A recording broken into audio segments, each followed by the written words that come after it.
Mehman, sən bax, sənin müsəlmansan, düzdür? Müsəlman kəlməsi təslim olan deməkdir.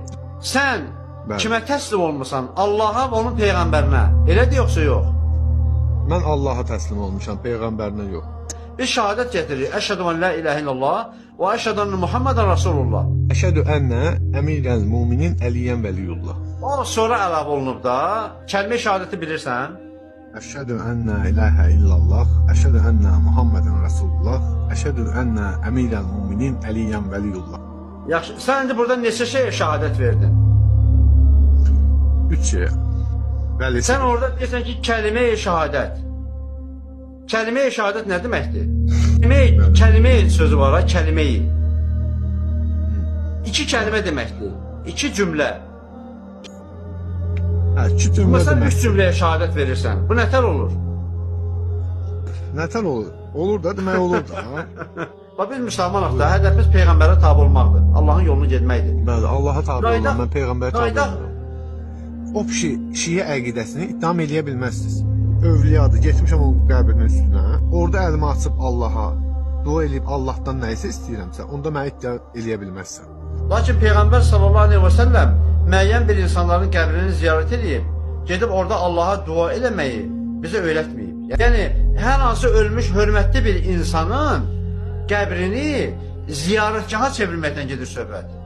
Bax, Mehman, bax, Mir Mövsüm ağanın ziyarətgahı düzdür. Bəli, bəli. İnsanlar oraya niyə görə gedirlər? Seyid kimi gedirlər, ziyarət edirlər, hörmət, ehtiram olaraq. Allah təala buyurur ki: "Və la tezru vaziratun vizra ukhra." Bir insan başqa bir insanın yükünü daşıya bilməz. Bəli, daşıya bilməz. Yəni, indi Mir Mövsüm ağa onu ziyarət edən o qədər insanın yükünü nətər daşıyacaq? Mən Yəni- getmişəm, 3 dəfə getmişəm. Qurban da kəsmişəm orada, amma başqa farrotlamamışam. Qiyamət günü gələndə Allah sənə deyəndə ki, ay Mehman, niyə görə gedib qurbanımı ət ağanın üstündə kəsirdin, Mir Mövsüm ağanın üstündə kəsirdin? Yəni, mən sənə deyirəm ki, Peyğəmbər nəslindən Allaha gələn. harda olsa ibadət elə. Qurban ibadətdir, düzdür? Bəli. Sən bu ibadəti istənilən bir yerdə eləyə bilərsən. Niyə gedib məhz orada eləyirsən? Yəni, sən hansı əsasla deyirsən ki, Əli ibn Əbi Talib hamısından üstündür? Əli ona görə üstündür ki, Peyğəmbər salavatullah İmam Əlini özündən sonra deyib, mən kimin mövlasıyamsa, Əli də onun mövlasıdır. Mehman, araşdırmırsan, Mövla nə anlama gəlir? Deyim də sənə, mövla yəni, necə deyim sənə, təslim olmaq kimi də və davam eləmək kimi, belə bir şey də, yəni, mən kimin mövla, mən kim Mehman, məsələsi yox. belə deyək. Mövla kəlməsi dost kəlməsindən gəlir və bu kəlmə ehtimal olunan bir məna daşıyan kəlmədir. Ehtimal olunan bir kəlmədir.